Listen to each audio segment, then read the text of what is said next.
नमस्कार, कल्पना voice channel में आप सभी का स्वागत है। आज की हमारी कहानी है तनख्वाह। साहिल माँ की हालत देखकर परेशान हुआ जा रहा था। अभी 2 महीने तो गुजरे थे पिताजी को गुजरे हुए, और 2 महीने में ही लगता था माँ एकदम सूख गई है। साहिल किसी तरह चाहता था कि माँ नॉर्मल जिंदगी में वापस लौट आए, पिताजी के यादों से बाहर, ताकि उनका जीना आसान हो जाए। जाने वाले चले जाते हैं, लेकिन उनके साथ इस तरह जुड़े रहना जीना मुश्किल कर देता है।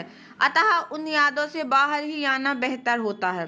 साहिल को माँ की गुम हुई मुस्कान वापस लौटाने की फिक्र खाए जा रही थी। सुबह शायद माँ को कोई काम था, अतः उसने साहिल से 400 रुपए मांगे। साहिल ने बिना सवाल किए तुरंत निकाल कर दे दिए, लेकिन पता नहीं क्यों उसे देना अच्छा नहीं लग रहा था। जब तक पिताजी थे तब तक सारे खर्च माँ करती थी, कभी उन्हें साहिल से मांगने की जरूरत नहीं पड़ी।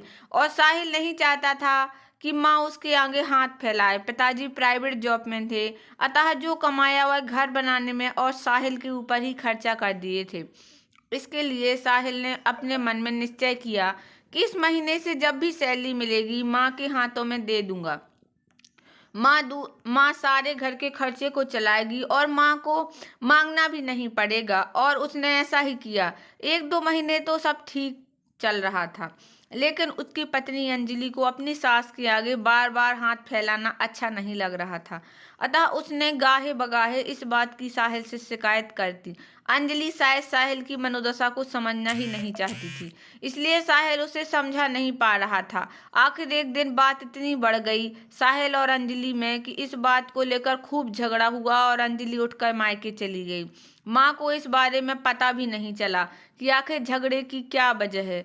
3 महीने हो चुके थे अंजलि को मायके गए हुए। साहिल अंजलि को समझाने में नाकाम रहा। फिर उसने अपने साले अजय को एक दिन फोन किया और सारी बात बताई।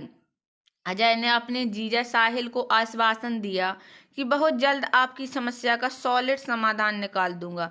मायके में एक दिन सुबह अंजलि सोकर उठी तो भाई अजय और माँ के बीच बहस चल रही थी।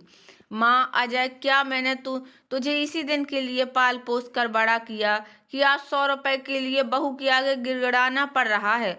क्या तुम मेरी इतनी छोटी छोटी जरूरतें भी नहीं पूरा कर सकते? अजय, देखो माँ, मैं नहीं चाहता कि मेरी पत्नी भी मुझे छोड़कर चली जाए।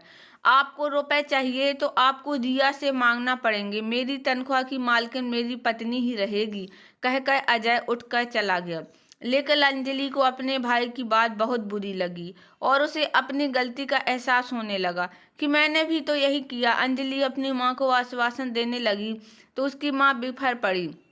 रहने दे अंजलि, तू किस मुंह से मुझे समझा रही है? तूने तो अपनी सास के संग यही किया है और यही चाहती है।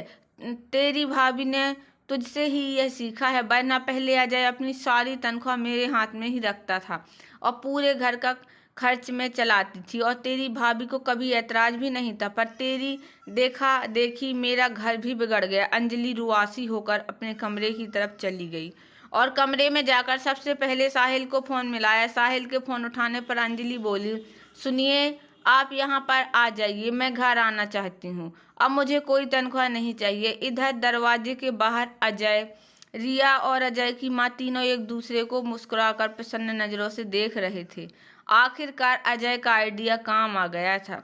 तो दोस्तों, कैसी लगी आप लोगों को मेरी ये छोटी सी कहानी? अगर कहानी पसंद आई हो तो प्लीज़ मेरे वीडियो को लाइक कर देना। चैनल पर नए आए हो तो प्लीज़ सब्सक्राइब कर लेना और ज़्यादा से ज़्यादा शेयर करना। धन्यवाद दोस्तों।